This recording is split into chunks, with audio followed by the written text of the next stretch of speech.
स्वागत है आपका नवोदय टाइम्स पंजाब केसरी में। मैं हूं दीक्षा शर्मा। देश प्रदेश की तमाम खबरों के साथ हम आपके समक्ष आ चुके हैं। शुरुआत करना चाहेंगे मौसम से, क्योंकि मौसम का मिजाज पूरे देश भर में बदल गया है। दो पश्चिमी विक्षोभ के सक्रिय होने के बाद लगातार बारिश और बर्फबारी का दौर जारी है। बात अगर हम उत्तर पश्चिमी भारत की करें तो ओलावृष्टि भी हुई है, कुछ एक जगहों पर पहाड़ी राज्यों में बर्फबारी हुई है। वहीं राजस्थान, उत्तर प्रदेश, बिहार, दिल्ली, एनसीआर, पंजाब में लगातार बारिश होने के बाद किसानों को नुकसान हुआ है।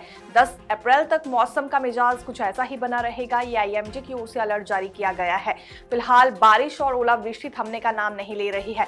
राजस्थान में इस वक्त काफी ज्यादा गर्मी महसूस की जाती थी, लेकिन वहीं देखा जा सकता है इसके विपरीत वहां पर परिस्थितियां बन गई है। किसानों को नुकसान हो रहा है। कंपकपाती ठंड का सामना भी कुछ जगहों पर लोगों को करना पड़ रहा है। दिल्ली एनसीआर में पिछले कुछ दिनों के मुकाबले गर्मी से राहत जरूर मिली है, लेकिन जिस तरह से लगातार बारिश का सिलसिला जारी है उसके बाद कई तरह के सवाल भी उठ रहे हैं कि क्या ये ग्लोबल वार्मिंग का असर है जो मौसम में इतना ज्यादा परिवर्तन होता जा रहा है। दरअसल मार्च की शुरुआत से ही क्योंकि गर्मी का दौर शुरू हो जाया करता था और अब यहाँ अप्रैल का महीना शुरू हो चुका है, लेकिन उसके बावजूद भी सर्दी और बारिश थमने का नाम नहीं ले रही है। फिलहाल अगले 2 दिन तक इसी तरह का मौसम बना रहेगा और जो पश्चिमी विक्षोभ सक्रिय हुआ है ये और ज्यादा उफान पर रह सकता है। ये भी आईएमडी की ओर से अलर्ट जारी किया गया है। अमेरिका की ओर से ईरान को हॉर्मुज खोलने की एक डेडलाइन दी गई थी, लेकिन अभी तक फिलहाल ये समझौता ईरान की ओर से नहीं किया गया है, जिसके बाद डोनाल्ड ट्रंप ने बीते कल एक नया ऐलान कर दिया है।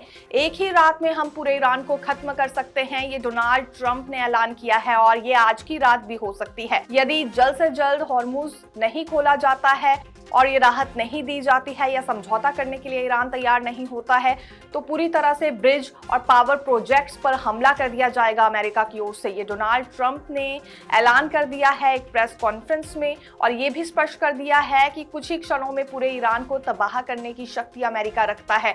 फिलहाल ये जो आज का दिन है काफी अहम ईरान के लिए रहने वाला है। क्या फैसला ईरान की ओर से लिया जाता है, क्या यहाँ पर ईरान झुकेगा या फिर इस समझौते को करने के लिए मान जाता है या फिर बिल्कुल ये संघर्ष जारी रखने के लिए ही अपनी बात पर अड़ा रहेगा, ये देखना काफी ज्यादा रोचक रहेगा। लेकिन पूरे देशों की नजर फिलहाल अभी तक इस संघर्ष पर बनी हुई है।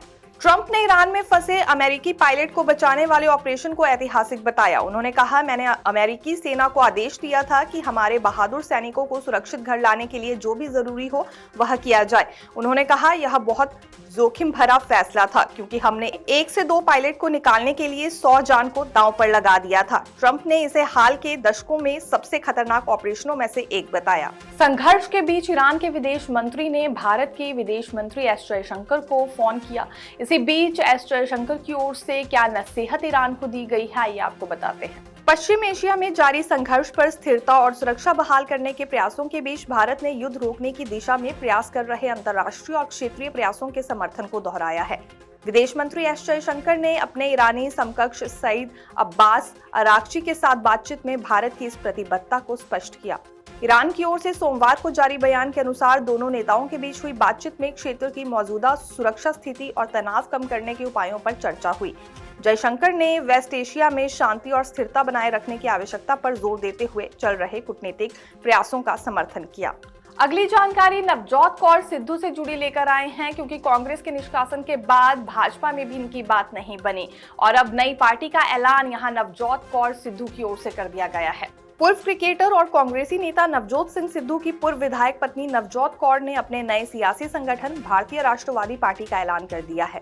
कांग्रेस से निकाले जाने के बाद नवजोत कौर सिद्धू की यह नई सियासी पारी है। नवजोत कौर सिद्धू ये फैसला काफी गर्मजोशी के साथ लेती हुई नजर आ रही हैं। हालांकि उनके पति नवजोत सिंह सिद्धू अभी औपचारिक रूप से कांग्रेस में ही हैं। अमृतसर ईस्ट से विधायक रही नवजोत कौर सिद्धू उस वक्त कांग्रेस नेतृत्व के निशाने पर आई थी जब उन्होंने कांग्रेस पार्टी में मुख्यमंत्री पद के दावेदार के लिए 500 करोड़ रुपए दिए जाने का दावा किया था। उनके इस बयान के बाद असहज हुए कांग्रेस हाईकमान ने उन्हें पहले पार्टी से निलंबित किया और फिर निष्कासित कर दिया। पल पल की अपडेट जानने के लिए देखते रहिए नवोदय टाइम्स पंजाब केसरी। मैं दीक्षा शर्मा, धन्यवाद।